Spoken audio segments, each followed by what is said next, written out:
Portrait ഓടുമ്പോൾ മാസം 45,000 രൂപ ഉണ്ടാക്കാം എന്ന് പറഞ്ഞ് തുടങ്ങിയൊരു സംഭവമാണിത്.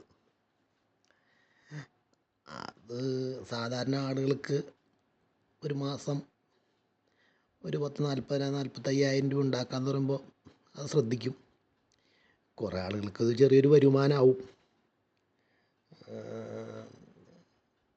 അത് സൈഡായിട്ടും അല്ല പാർട്ട് ടൈമായിട്ടും ഫുൾ ടൈമായിട്ടൊക്കെ ചെറിയൊരു വരുമാനമാവും എന്നൊക്കെ വിചാരിച്ച് ഞാൻ തുടങ്ങിയതാണ്. അങ്ങനെ പോർട്ടറിനെ കുറിച്ച് പറയുന്ന സമയത്ത് ഈ ലോങ് പോകുമ്പോഴുള്ള അനുഭവങ്ങൾ ഒരുപാടുണ്ട്. ലോങ് പോകുമ്പോൾ രാത്രി കാലങ്ങളിൽ പോകുമ്പോൾ ഇപ്പോൾ എത്ര ഒരു വർഷത്തിന് മേലെ പോർട്ടർ ഓടി ഞാൻ ലോങ് പോവാറുണ്ട്. മുമ്പ് ഞാൻ പറഞ്ഞില്ലേ, മുമ്പത്തെ ഇതിൽ ഞാനൊരിടത്ത് പറഞ്ഞില്ലേ, ഏതോ ഇതിൽ പറഞ്ഞ് ഞാൻ പ്രായത്തിൻ്റെ ഒരു പേടി പറ്റി അങ്ങനെ പറഞ്ഞില്ലേ, അതേപോലത്തെ ഒരു സംഭവം. പേടി പറ്റിയ സംഭവമല്ല, നാട്ടുകാർ പേടിപ്പിച്ചു. അതൊരു അനുഭവം ഉണ്ടായി. അത് ഇതുപോലെ തന്നെ സ്ഥലപ്പേരൊന്നും പറയണില്ല, സ്ഥലപ്പേര് പറഞ്ഞാൽ അവിടുത്തെ നാട്ടുകാരെ മോശമാക്കില്ലേ.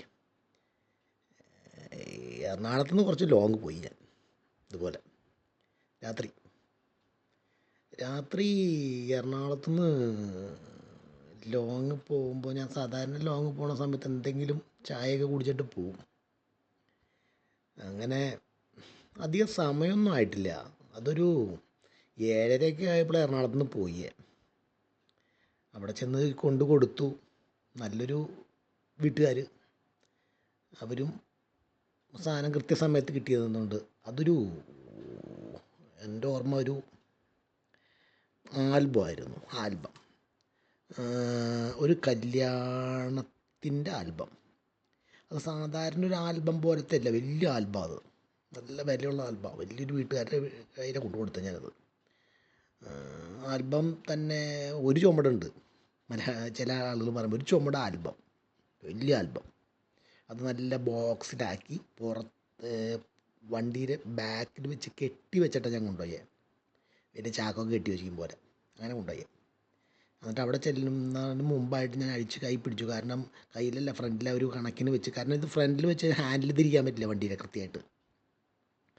അപ്പോൾ അവിടെ കൃത്യമായിട്ട് കൊണ്ടു കൊടുത്തു. അപ്പോൾ അവർ പറയും, ഒരുപാട് നാളായി ഈ ആൽബം കൊടുത്തിട്ട്, 1 വർഷത്തിന് മേലെ ഇപ്പോഴാണ് തരുന്നത്. കല്യാണം കഴിഞ്ഞ് ഞങ്ങളുടെ മോനോ ആർക്കാന്നറിയില്ല, കൊച്ചായി, ഇപ്പോഴാണ് കല്യാണത്തിന് ആൽബം കിട്ടണേ. എന്നെ ചീത്തയൊന്നും പറഞ്ഞില്ല, ചിരിച്ചിട്ട് അവർ പറഞ്ഞേ. ആൽബം കൊടുത്തു. അപ്പോൾ മോൻ എന്നാ പറയണേ അയാൾ, മോൻ ഇനി തിരിച്ച് എന്ന് വെച്ചു. ഞാൻ തിരിച്ച് എറണാകുളത്ത് പോകണം. ഓ വഴിയുണ്ടല്ലോ, ഒരുപാട് വഴിയുണ്ടല്ലോ എന്ന് വെച്ചു. വഴിയുണ്ട്, കുഴപ്പമില്ല. ഇരുട്ടാവണതിന് മുമ്പ് ചെല്ലൂല്ലേ, രാത്രി ഒരു 10-11 മണിയാകുമ്പോഴേക്കും ചെല്ലില്ലേ എന്ന് വെച്ചപ്പോൾ ചെല്ലും എന്നൊക്കെ പറഞ്ഞ് സന്തോഷമായിട്ട്. അപ്പോൾ ആ ചേച്ചി അകത്ത് പോയിട്ട്, ആ സമയം കൊണ്ട് ആ ചേച്ചി അകത്ത് പോയിട്ട് വർത്താനം പറഞ്ഞ് ഈ ആൽബം കൊടുക്കാൻ വേണ്ടും ഒരു സ്ക്വാഷ് എടുത്തു കൊടുന്നു, ടാങ്കോ എന്തോ കലക്കി എടുത്തു കൊടുന്നു. അത് കുടിച്ച് സാധാരണ ഇങ്ങനത്തെ സാധനങ്ങൾ വീടുകളിൽ നിന്ന് ഞാൻ മേടിച്ച് കുടിക്കാറില്ല, എങ്ങൊന്നും മേടിച്ച് കുടിക്കാറില്ല. എന്തോ ആ ചേച്ചി വളരെ സന്തോഷത്തോടെ കൊണ്ടപ്പോൾ ഞാൻ മേടിച്ച് കുടിച്ച് കഴിഞ്ഞപ്പോൾ വണ്ടി സ്റ്റാർട്ടാക്കി. അപ്പോൾ അവർ അതിൽ എനിക്ക് ആപ്ലിക്കേഷനിലാണ് പൈസ ഇട്ട് തന്നേക്കണേ. ആപ്ലിക്കേഷനിൽ പൈസ ഇട്ടുകൊണ്ട് അവരോട് പിന്നെ പൈസയൊന്നും വാങ്ങേണ്ട ആവശ്യമില്ല. അപ്പോൾ ഓക്കെ എന്നും പറഞ്ഞിട്ട് സന്തോഷമായിട്ട്. അപ്പോൾ ഈ കൊണ്ടുവന്ന ആൽബം ബോക്സൊക്കെ പൊട്ടിച്ച് നിവർത്തി നോക്കാനുള്ള ഒരു വർഷത്തോളമായല്ലോ വല്ലവൻ്റെ കയ്യിൽ കൊടുത്തിട്ട് തരാത്തത്. ചില ഫോട്ടോഗ്രാഫർമാർ ചെയ്യണ പരിപാടിയാണ് ഈ സമയത്തിന് കൊടുക്കാണ്ട്. അപ്പോൾ അതിൻ്റെ ഒരു എക്സൈറ്റ്മെൻറ്റോടു കൂടി അവരകത്തേക്ക് കയറിപ്പോയി. ഞാൻ ഇറങ്ങി വണ്ടി സ്റ്റാർട്ട് ചെയ്ത് ഇങ്ങ് പോന്ന് കഴിഞ്ഞപ്പോൾ കുറേ കഴിഞ്ഞപ്പോൾ എനിക്കൊരു ബുദ്ധിമുട്ട്, ഒരു വിശപ്പ് പോലെ എനിക്ക് തോന്നുന്നു. വിശപ്പിൻ്റെ കാരണം അവർ സ്ക്വാഷോ എന്തോ തന്നില്ലേ, കുടിക്കാൻ തന്നില്ലേ, അതിലൊരു പൈനാപ്പിൾ പീസ് ഉണ്ടായിരുന്നു സംശയം. പകൽ വലിയ കാര്യമായിട്ട് ഭക്ഷണം കഴിക്കലില്ല സത്യം പറയുകയാണെങ്കിൽ. പിന്നെ ഈ പൈനാപ്പിളിൻ്റെ ഇതൊക്കെ കൂട്ടി, കാരണം പൈനാപ്പിൾ ഒരുപാടുള്ള മേഖലയാണ് ഞാൻ പോയത്.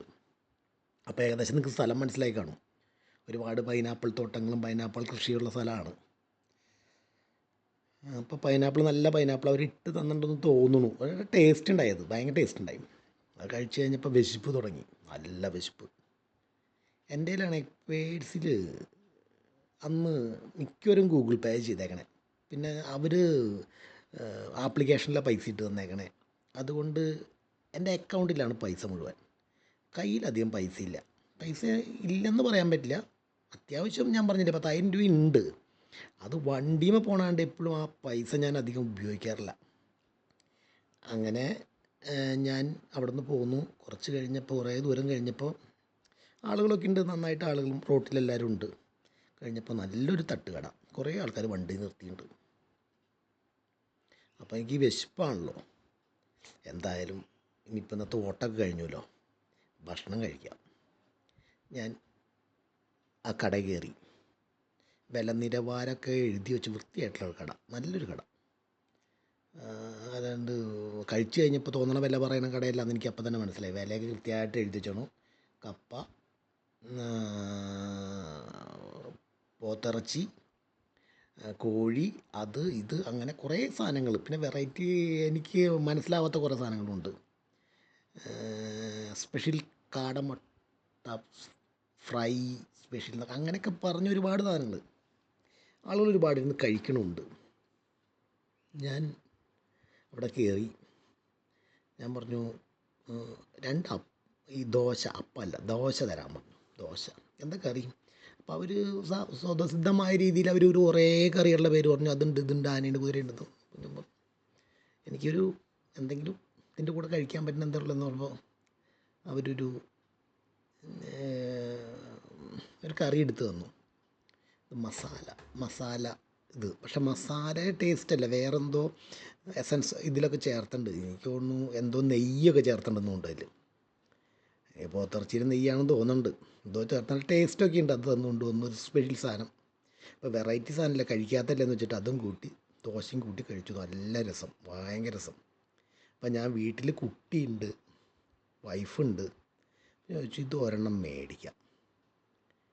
അതിനു മുമ്പായിട്ട് ഞാൻ ഇത് കഴിച്ച് കൈയൊക്കെ കഴുകി എഴുന്നേറ്റപ്പോൾ മാന്യമായ റേറ്റ്.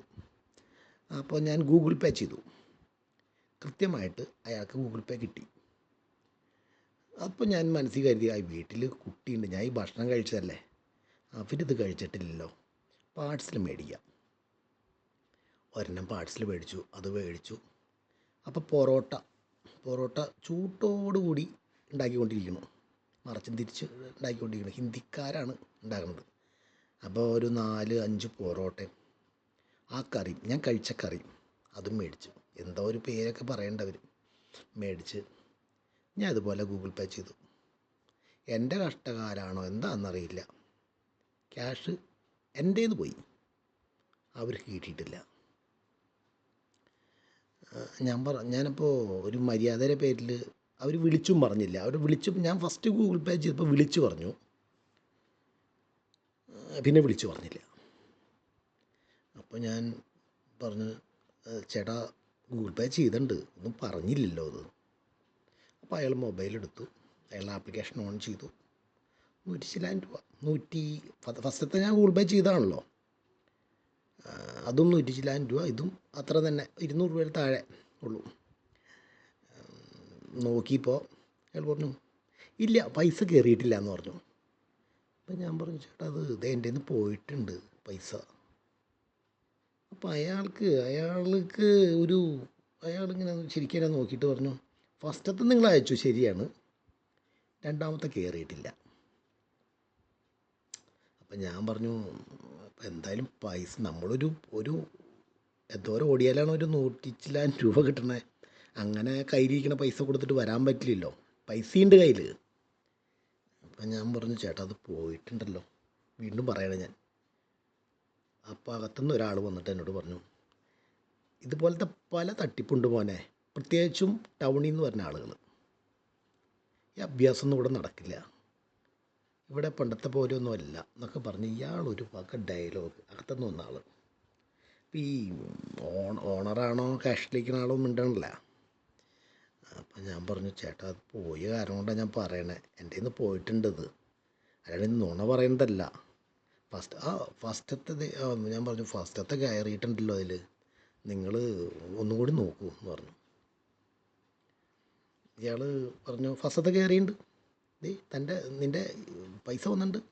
അപ്പം നീ എന്ത് കരുതി രണ്ടാമത്തെ കയറുന്നത് ഫസ്റ്റത്തെ കണക്ക് കൂട്ടിയിട്ട് ഞങ്ങളെ കുഴപ്പിച്ചിട്ട് പോകാനുള്ള പരിപാടിയാണ്. അപ്പം ഞാൻ പറഞ്ഞു അങ്ങനെയൊന്നുമില്ല ചേട്ടാ, ഈ 100 ചില്ലായിരം രൂപയ്ക്ക് എങ്ങനെയാണ് ആളുകളെ പറ്റിക്കണേ? അതുകൊണ്ട് ഞാൻ ഈ റൂട്ടിൽ കൂടെ ഇനിയും വരാനുള്ളതാണ്. ഞാനൊരു ആപ്ലിക്കേഷൻ ഓടുന്ന ആളാണ്, അത് ഈ വഴിക്ക് ഇനി ഒരിക്കലും വരാത്ത ആളല്ല.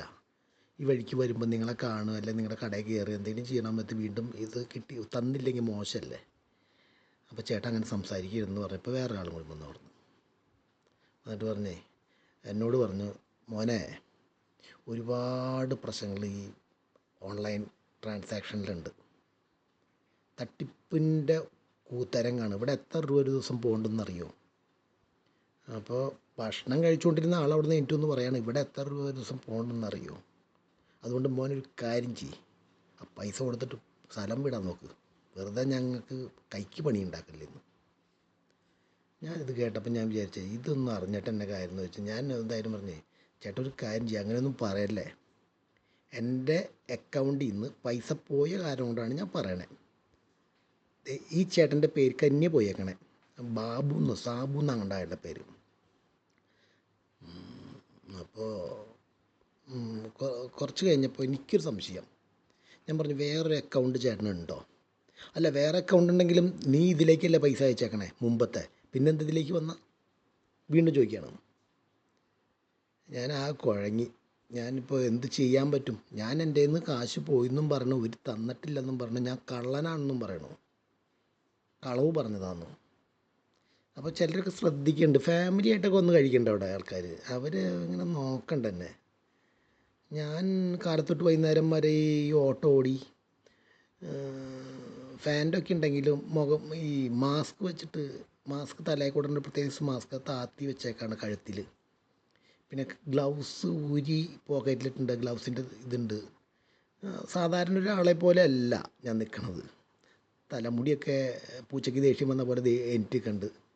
കാരണം എപ്പോഴും ഇങ്ങനെ മാസ്ക് ഇതൊക്കെ ഊരി ഹെൽമെറ്റൊക്കെ വെച്ചിട്ട് ഒരു ഷേപ്പില്ലാണ്ടൊക്കെ നിൽക്കണേ. അപ്പൊക്കെ കൂടി അവർ കണ്ടപ്പോൾ ഒരു പ്രാകൃത ബൈക്കുമ്പോൾ വന്നു അവിടെയൊക്കെ അതിൻ്റെ ഒരു. അപ്പോൾ ഇവരിത് കുറച്ച് പറഞ്ഞപ്പോൾ ഞാൻ പറഞ്ഞു ചേട്ടാ ഒരു മിനിറ്റ് ഇത് നോക്കട്ടെ എന്ന് പറഞ്ഞിട്ട് ഒന്നും കൂടി നോക്കി കഴിഞ്ഞപ്പോൾ ഈ ഗൂഗിൾ പേയുടെ ബാക്കിൽ ഒരു ചുമരുണ്ട്. ആ ചുമരുമ്മേ ഒരു QR കോഡ് ഒട്ടിച്ചിട്ടുണ്ട്. ഞാൻ ചോദിച്ചു ആ QR കോഡ് ആരെയാന്ന് വെച്ചു. അത് പഴയത് ഉപയോഗിച്ചിരുന്നതാ, നിങ്ങളതിൻ്റെ അക്കൗണ്ട് ഒന്ന് ചെക്ക് ചെയ്യാമോ? അതിലേക്ക് നിങ്ങൾ ഇതുമ്മ ചെയ്തിട്ട് അതിലേക്ക് കിട്ടണേ, അതെങ്ങനെ ശരിയാവണമെന്നൊക്കെ പറയണം. ഒന്ന് ചെക്ക് ചെയ്യൂ സുഹൃത്തേ എന്ന് പറയണം. ചെക്ക് ചെയ്യാൻ പറഞ്ഞിട്ട് ഇയാൾ ചെക്ക് ചെയ്തപ്പോൾ അതിൽ പൈസ വന്നിട്ടുണ്ട്. ഞാൻ രണ്ടാമത് അയച്ചത് ഇതിൽ സ്കാൻ ചെയ്യാൻ നേരത്തെ അതാണ് പിടിച്ചത്, അത്ര അകലെയുള്ള QR കോഡ്, അതിലാണ് പൈസ വന്നേക്കണേ. പുള്ളി സോറിയൊക്കെ പറഞ്ഞു. അവിടെ നിന്ന് 2 ചേട്ടന്മാരെ ഞാൻ കണ്ടില്ല, 2 ചേട്ടന്മാരും അപ്രത്യക്ഷമായിപ്പോയി.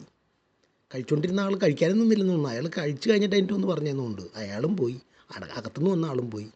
കാഷ്യർ പറഞ്ഞു സോറി കേട്ടോ, അതിപ്പോൾ നമ്മുടെ ഭാഗത്തുനിന്ന് ഒരു മിസ്റ്റേക്ക് വന്നതാണ് കേട്ടോ എന്നൊക്കെ പറഞ്ഞു. ഞാൻ പറഞ്ഞു പൊന്നു ചേട്ടാ, കുറച്ച് സമയത്തേക്ക് ഞാൻ കള്ളനായില്ലേ, എൻ്റെ കയ്യിൽ കാശുണ്ട്, നിങ്ങൾക്ക് തരാൻ കാശുണ്ട്, പക്ഷേ ഇങ്ങനെ പറഞ്ഞപ്പോൾ തെളിയിക്കേണ്ട ഒരു കടമയില്ലേ? ഞാൻ രണ്ടാമത്തെ കാശ് നിങ്ങൾക്ക് തന്നിട്ട് പോകണമെന്ന് വെച്ച് കഴിഞ്ഞാൽ ഒരുത്തൻ വന്നു ഒരു വശം ഗൂഗിൾ പേ ചെയ്തു, ഒരു വശം ചെയ്യണ പോലെ കാണിച്ചു, ഞങ്ങളെ പറ്റിച്ചു, ഞങ്ങൾ പിടിച്ചിരുത്തി കാശ് മേടിച്ചു.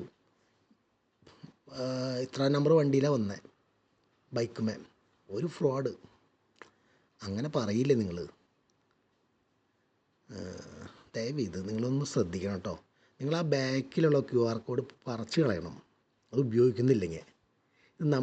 ഇതിൽ സ്കാൻ ചെയ്യാൻ നേരത്തെ അതാണ് പിടിച്ചത് QR. അതെങ്ങനെ പിടിച്ചു എന്നറിയില്ല, കാരണം ഇത്ര വലിയ QR ഫ്രണ്ടിലൊരു ഇതായിട്ടിരിക്കണ സമയത്ത് ബാക്കിലെ QR എങ്ങനെ പിടിച്ചു എന്ന് എനിക്കറിയില്ല.